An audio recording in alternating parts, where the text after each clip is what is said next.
작년에 형수님과 있었던 일입니다. 저는 제 주변 동기들이나 친구들보다 조금 더 빠르게 대학을 졸업하게 되었습니다. 취직을 바로 준비했으면 더할 나위 없이 좋았겠지만 졸업을 일찍 한 게 뭐라고 그렇게 여유를 부렸는지 취직 준비보다 조금 더 청춘을 즐기는 생각에 취직을 위해 더 해야 하는 공부를 안 하고 놀기 시작했어요. 토끼와 거북이의 일화가 생각이 나네요.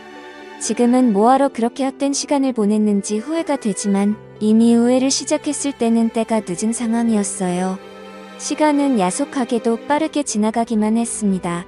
결국 저는 별다른 수학도 없이 본과로 돌아가야만 했습니다. 저희 집이 큰 집은 아닌데 대신에 다른 의미로 큰 집이었습니다.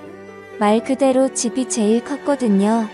덕분에 친척들이 전부 모이기 쉽다는 이유 하나만으로 제사를 저희 집에서 지내고 명절이나 무슨 날마다 저희 집에 모였습니다. 세뱃돈을 받기 위해 내려간 본가에서 처음으로 가족이 아닌 사람이 한 명 섞여 있었어요. 사촌형이 있었는데 결혼을 할 것 같다고 가족들에게 인사를 시키려 예비 형수님을 데리고 왔던 거예요. 저는 형수님을 처음 보자마자 속으로 와하고 탄성을 내질렀습니다. 요즘 잘 나가서 예능에도 많이 나오는 연예인 누구를 완전히 그대로 빼다 박은 외모를 가지고 있었기 때문이에요. 그리고 신기했던 게 친척형이 옛날부터 공부를 잘해서 어머니도 저한테 친척형 하는 거 반만 따라해보라는 잔소리까지 들을 정도로 공부벌레였는데 그래서 당연히 똑같이 고리타분하고 지루한 공부벌레 같은 여자를 만날 줄 알았는데 또 어디서 이렇게 예쁜 여자를 데리고 왔나 싶더라고요. 얼굴도 잘 보인다고 형수님이 나름 차려입고 왔는데 제사를 지내는 집이라고는 설명을 듣지 못한 건지 치마를 입고 와서 제사 지낼 때 자꾸 눈길이 그쪽으로 가서 아주 혼이 났습니다. 식사할 때도 교자상을 여러 개 붙여놓고 펴서 먹었는데 일부러 형수님 옆에 앉았는데 정말 어쩔 줄을 몰라 하더라고요. 친척형도 자기 와이프 될 사람이 저렇게 불편해하고 있는데 눈치도 전혀 없다 싶어서 제가 방에 가서 담요를 하나 가져다 줬습니다. 형수님이 담요를 받으면서 저한테 고맙다고 눈인사를 하는데 형수님의 미모에 그 정도의 눈웃음이면 우리 친척형이 아니라 어디 재벌집 후계자도 꼬실 수 있었을 텐데 싶었습니다. 아무튼 제사가 끝나고 점심 식사까지 끝나고 나니 어른들 몇몇이 거실에 모여서 수다를 떨고 있고 나머지 사람들은 각자 빈 방 하나씩 차지하고 낮잠을 자거나 했습니다. 저도 제 방에 가서 쉬고 싶었는데 취직 안 한다고 친척들 입에 오르내리다가 갑자기 잔소리를 듣는 분위기가 돼버려서 어떻게 방에 들어가지도 못하고 나가지도 못하고 벌만 서고 있었습니다. 그러다가 친척형이 전날에 늦게까지 일하고 퇴근을 했고 몇 시간 못 자고 차 끌고 내려오느라 많이 피곤하다고 하여 제 방에서 눈 좀 붙이겠다고 하는 바람에 방까지 빼앗겨버리고 말았어요. 누구는 어디 취직했다더라 하면서 무슨 사돈의 팔촌 이야기까지 하면서 저를 나무라고 있었습니다. 일찍 눈치채고 방에 들어가지를 못해서 괜히 화제의 주인공이 되어버렸고 요즘은 뭐가 비전이 좋다더라 월급을 잘 받는다더라 이런 이야기를 들으면서 혼나고 있었습니다. 한수도 당하고 비교까지 당하니까 솔직히 자존심도 많이 상하고 내가 왜 이러고 있나 싶었는데 저희 친누나가 마침 친구 좀 만나고 오겠다고 밖으로 나가다가 갑자기 저를 향한 화살이 누나한테 향하게 된 것이었습니다. 명절날에 어딜 쏘다니냐 하면서 여자가 그렇게 밖으로 돌면 시집을 못 간다나 하면서 저 대신에 누나가 붙잡혀서 잔소리를 다 받아내기 시작한 거예요. 저는 그 틈을 타서 그 자리에서 빠져나올 수 있었습니다. 괜히 제 방에서 자고 있는 친척형을 깨우는 게 아닌가 싶어서 마침 붙잡혀버린 누나 방에서 쉬면 되겠다 싶어서 거실에 있는 어른들한테 최대한 들키지 않도록 살금살금 누나 방으로 향했습니다. 시선은 친척 어른들을 향해 있었고 최대한 살살 문을 열고 들어갔는데 방에 들어가 방문을 닫았을 때 저는 얼음처럼 굳어버리고 말았습니다. 방 안에는 예비 형수님이 계셨고 마침 형수님은 누나가 빌려준 편한 옷으로 갈아입고 있던 와중이었던 거예요. 형수님들이 계시니 괜한 일을 만들까봐 형수님은 제가 들어오는 걸 보고도 놀라서 있을 뿐 소리도 지르지 못하는 상황이었던 거였습니다. 그런데 저도 그 순간에는 당황해서 어떻게 할 수가 없더라고요. 밖으로 나가면 나가는 대로 다시 친척들한테 잡힐 것 같고 그랬다가 친척 어른들 앞에 형수님의 이런 꼴을 다 보여주겠다는 생각이 들었어요. 그래서 작은 소리로 연신 사과를 한 뒤에 고개를 반대쪽으로 돌려버렸습니다. 하지만 고개를 돌리고 눈을 꽉 감고 있었음에도 불구하고 이미 뇌리에 각인된 모습이 감은 두 눈 속으로 선명하게 보이더군요. 거기에 눈을 감고 들려오는 스르륵거리는 소리가 오히려 그 장면을 상상하게 만들어 버렸습니다. 이제 괜찮다고 하는 형수님의 말에 다시 눈을 뜨고 고개를 돌렸습니다. 매일 누나가 입는 편한 티셔츠에 반바지로 갈아입었는데 옷이 날개라고 하는 말은 다 거짓말 같은 게 같은 옷인데도 형수님이 입고 있으니까 아예 다른 옷처럼 보이더라고요. 하얀색 티셔츠가 얇아서 살짝 민망했는데 오히려 그것마저도 잡지 화보에 나올 법하게 스타일 있어 보였습니다. 형수님이 얼마나 아름다웠는지는 둘째치더라도 제가 다시 밖으로 나가는 것도 애매한 게 현관문이 닫히는 소리가 난 걸 보니 누나도 어떻게 친척들 소나기에서 탈출해서 당초의 목적대로 집 밖에 나간 것 같았습니다. 그러니 제가 나가면 다시 친척들에게 잡혀 잔소리를 들어야 했죠. 물론 형수님과 단둘이 좁아터진 누나 방에서 있는 것도 충분히 어려운 일이었습니다. 그런데 형수님이 저보고 괜찮다고 방 안에서 소리가 다 들려서 알고 있다고 하면서 자기는 신경 쓰지 말고 방에서 있으라고 하는 겁니다. 형수님한테 친척형은 제 방에서 자고 있는데 왜 누나 방에 계시냐고 물어봤어요. 형수님은 아직 결혼한 것도 아니고 결혼할 사이라고 소개를 해주러 온 건데 어른들 다 계신데 아무리 그래도 한 방을 쓰는 건 아닌 것 같아서 그랬다고 합니다. 친척형이 제가 이 방에 있는 걸 알면 화내지 않겠냐고 물어보니 그건 걱정하지 말라고 하더라고요. 일어나면 연락을 준다고 했다고 그때 나오면 된다고 미리 말을 맞춰놔서 괜찮다고 했습니다. 형수님도 가만 보니 먼 길 오느라 많이 피곤해 보였고 편한 옷으로 갈아입은 게 낮잠을 좀 자려고 했던 것 같아서 누나의 침대를 양보했습니다. 저는 바닥에 누워도 된다고 하고 바닥으로 먼저 누워버렸어요. 핸드폰으로 뭐 드라마나 영화 같은 걸 보려고 했는데 도무지 집중이 안 되더라고요. 형수님은 피곤했는지 금방 잠이 들었고 새근새근 숨쉬는 소리가 들리니 그 소리가 너무 신경이 쓰였나 봐요. 예쁜 사람은 잘 때 어떤 모습으로 자는지 궁금해서 살짝 고개를 들어서 형수님을 쳐다봤는데 저를 의식한 건지 제가 있는 방향으로 등을 돌린 채 자고 있었습니다. 그런데 오히려 등을 돌린 채 자고 있으니 뒷모습이 보여서 오히려 터제문과 마음이 둘 다 부풀기 시작했어요. 잡생각이 너무 많이 나서 고개를 돌려버렸습니다. 그러지 않으면 큰 실수를 해버릴 것만 같았어요. 그런데 불편한 건 저만이 아니라 형수님도 불편하긴 매한가지였나 봅니다. 제가 바로 옆에 있어서 그런가 형수님도 잠에 들지 못하고 있는 상황이었었나 봐요. 이번엔 제가 형수님이 있는 반대쪽으로 등을 돌리고 누워있어서 형수님이 일어나 있는지 몰랐는데 형수님이 언젠가부터 제 쪽으로 방향을 틀어서 제가 뭘 하고 있는지 봤는가 봐요. 저는 핸드폰을 만지작대면서 영화 하나를 보려고 준비를 하고 있었는데 형수님이 제가 보는 영화를 보고는 그 영화 자기가 좋아하는 영화라면서 아는 척을 하면서 먼저 말을 걸어왔습니다. 피곤하신데 안 주무시냐 물었더니 괜히 저를 배려해준다고 저 때문에 못 자겠다고는 말을 하지 않았고 그냥 서울로 다시 올라가는 길에 차 안에서 자면 될 것 같다고 하면서 아무리 그래도 어른들이 다 계시고 그런데 편하게 잠들 수 없을 것 같다고 말을 하더라고요.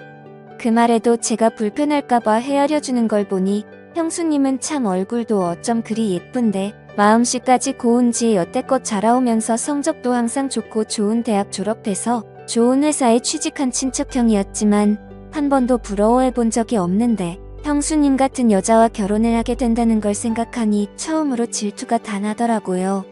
아무튼 형수님이 잠을 못 이루고 있는 것 같으니 형수님한테 그러면 영화나 같이 보시겠냐고 물어봤습니다. 누나 방에 컴퓨터가 한 대 있는데 핸드폰을 거기에 연결하면 그나마 조금 큰 화면으로 같이 볼 수 있겠다 싶었거든요.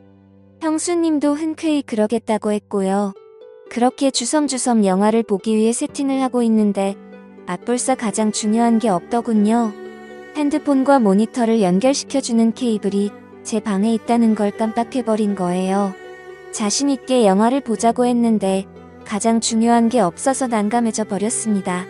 형수님한테 죄송하다고 케이블이 없어서 영화를 같이 못 보겠다고 말을 하는데 형수님이 케이블 이거 말하는 거냐고 하면서 형수님의 가방에서 제가 필요한 케이블을 딱 꺼내더군요. 구멍에 맞는가 꽂아봤더니 딱 제가 찾는 그 케이블이었습니다. 이런 걸 왜 가지고 다니시냐 물었더니 오늘 내려오는 길에 차 안에서 자기도 영화 한 편 보고 싶어서 가지고 왔다고 하는 거예요. 어떻게 우연히 겹쳐서 다행스럽게 제 핸드폰을 연결해서 형수님과 영화 한 편을 보기 시작했습니다. 형수님은 침대에 누워서 보고 있었고 저는 바닥에 누워서 보고 있었어요. 영화를 보는데 바닥에 누워서 책상 위에 있는 화면을 보려고 하니 몸이 많이 베기더라고요. 그래서 이리 돌아 누웠다 저리 돌아 누웠다 하며 편한 자세를 찾고 있는데 형수님이 그걸 보더니 미안했나 봅니다. 괜찮으니까 옆에 와서 침대에 누워서 보라고 하시더라고요.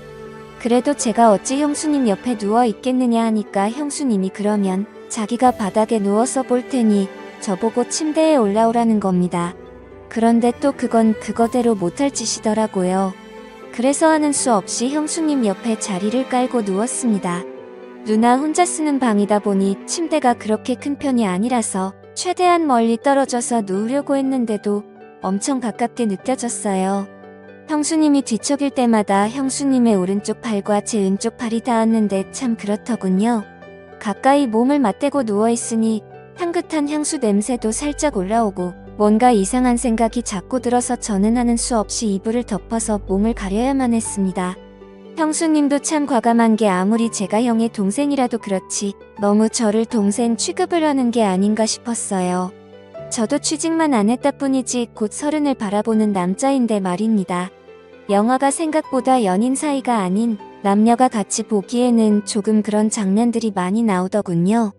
소리를 작게 해놔서 망정이지 밖에까지 들렸으면 오히려 제가 형수님이랑 뭐라도 하는 줄 오해받기 딱 좋은 장면이 나오는 겁니다. 아무리 형수님이 대범해도 그렇지 그 장면이 나올 때만큼은 고개를 돌리고 있더라고요. 장면은 끝날 생각은 안 하고 소리는 더욱 더 대담해지는 것 같아서 제가 냉큼 일어나 영화를 꺼버렸습니다. 그리고 저도 모르게 형수님한테 아까부터 계속 미안하다고 사과를 했어요. 형수님도 영화가 꺼지고 나니 괜찮아졌는지 아니라고 방을 뺏어간 오빠가 잘못한 거지 제가 잘못한 거 아무것도 없다고 하고 살짝 웃는데 가지런하고 새하얀 이빨이 보이는데 정말 안 이쁜 곳이 하나도 없는 사람이었습니다. 이쯤 되니까 형으로부터 형수님에게 연락이 왔습니다.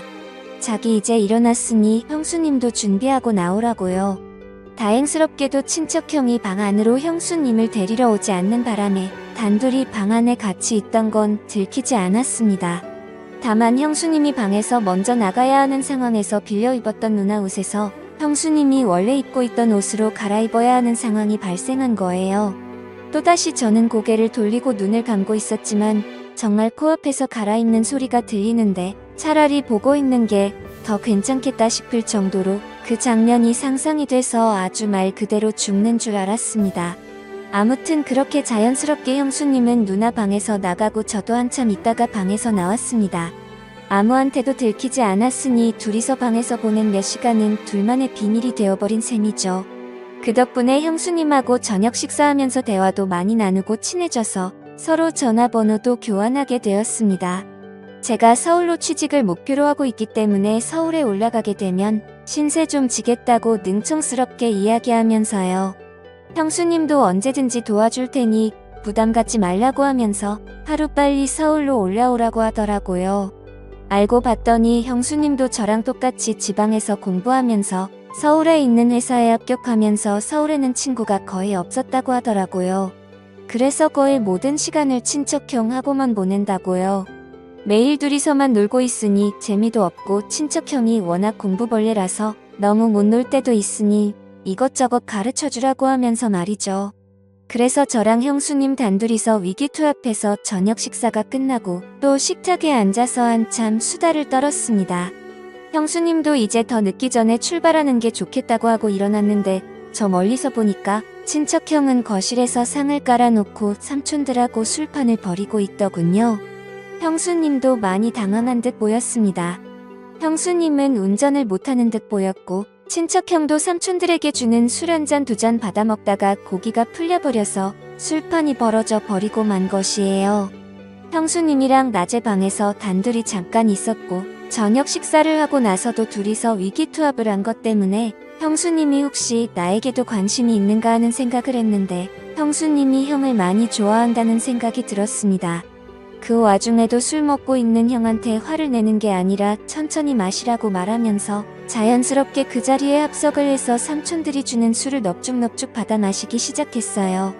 삼촌들이 특히 짓궂은 게 보통이 아닌데도 그 농담을 다 받아치면서 분위기를 빛내주더라고요. 참 부럽다는 생각이 들었고 저도 나중에 결혼을 한다면 저런 여자랑 해야겠다고 결심까지 했습니다. 그런데 한참 그 장면을 보고 있는데 역시 짓궂은 삼촌들이 형수님을 가만둘 리 없었죠. 일부러 어떻게 술에 뻗게 만들려고 술을 쉴 새 없이 연거푸 계속 따라주는 겁니다. 친척형은 많이 마신 것 같아 보이지는 않았는데 벌써 옆에서 뻗어버려 있었고 형수님 혼자서 삼촌들을 상대해야만 했습니다. 그래서 제가 형수님을 도와주려고 옆으로 가서 형수님한테 집중되는 술을 같이 비우기 시작했어요. 정말 대단했던 건 우리 삼촌들이 주량 하나만큼은 누구한테 줘본 적이 없을 정도인데 삼촌들이 술에 취해서 거실에 뻗어버릴 때까지 형수님은 그 술을 다 버텨내고 있었던 거예요. 저는 나중에 합류를 했으니 그만큼 술이 덜 취한 상태였고요. 아무튼 삼촌들은 그렇게 그냥 거실에서 재우고 형님하고 승주님을 제 방으로 옮겨서 재우고 저는 그날 외박을 하기로 한 누나방에서 잠에 들었습니다. 술 기운에 피곤한 몸을 이끌고 누나방 침대에 누워서 눈을 좀 붙였어요. 그래도 낮 동안 형수님이 누워있다고 침대에서 형수님의 향수 냄새가 살짝 배어있는 듯 했습니다. 그렇게 술 기운에 잠이 들었는데 인기척이 느껴져서 잠에서 깨고 말았습니다. 뭔가 싶어서 숨을 죽이고 있었는데 몇 개 느껴졌던 형수님의 향수 냄새가 강하게 나는 겁니다. 고개를 돌리니 제 옆에 형수님이 누워있었어요.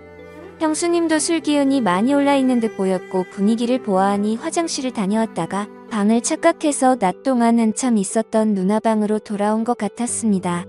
나란히 누워 얼굴이 가까이 있으니 형수님이 고로 숨쉬는 폭긴까지 생생하게 전해져 오더라고요. 형수님의 숨결에 술 냄새가 강하게 섞여 기분이 더욱 더 이상해졌어요. 참 아름다운 사람이구나. 왜 친척형을 만나지 이따금씩 아까부터 생각한 의문이 계속해서 들더라고요. 저랑은 나이차도 별로 나지 않으니 아무리 연상의 여인이라도 저를 먼저 만났으면 어떻게 됐을까 싶은 묘한 질투심도 가지고 있었던 상황이고 말입니다. 더 있으면 무슨 일이 생길 것 같아서 한참을 고민하다가 방에서 나와 삼촌들이 뻗어있는 거실한 구석에서 저도 잠에 들었습니다. 다음날 아침이 돼서 형수님은 전날 밤의 상황을 기억을 못하는 듯 했어요. 삼촌들은 새벽 6개 깨서 이미 다 돌아갔고 친척형과 형수님도 같이 돌아갈 채비를 하더군요. 이대로 보내면 언제 또 만나나 싶은 생각이 들었습니다. 친척형은 그렇다 쳐도 딱 하루 같이 있었을 뿐인데 형수님을 한동안 못 본다는 생각을 하니 너무 서운하고 아쉬웠어요. 그렇게 친척형 네를 보내고 저는 다시 누나방으로 들어왔습니다. 제 방도 있었지만 형수님이 벌써 보고 싶어져서 방 안에 남아있는 형수님의 잔향이라도 맡아보려 들어왔어요. 그런데 벼랑간 제 핸드폰이 울리더군요. 형수님이었습니다. 내용은 얼른 취직하라고 그리고 서울에서 보자는 말이었어요. 그리고 형수님이 덧붙인 말은 얼른 서울에 와서 어젯밤에 왜 그냥 나갔냐고 하는 겁니다. 취했다고 생각했던 형수님은 사실 제정신이었던 거고 저는 굴러들어온 기회를 제 발로 차버리고 말았던 거예요. 아무튼 그 말이 계기가 되어서 저는 엄청나게 공부를 하게 되었고 원하는 대로 서울에 취직을 하게 되었습니다. 마침 회사도 형수님 네 신혼집과 가까워서 친척형이 출장을 간 날에는 형수님과 둘이서 서로의 마음을 확인하고 연인처럼 함께 시간을 보냈어요. 아직도 가족들에게는 비밀로 하고 형수님과는 종종 만나고 있습니다. 꼬리가 길면 밟힌다는 말이 있는데 들킬 땐 들키더라도 저는 이 관계를 쉽게 끊고 싶지는 않네요.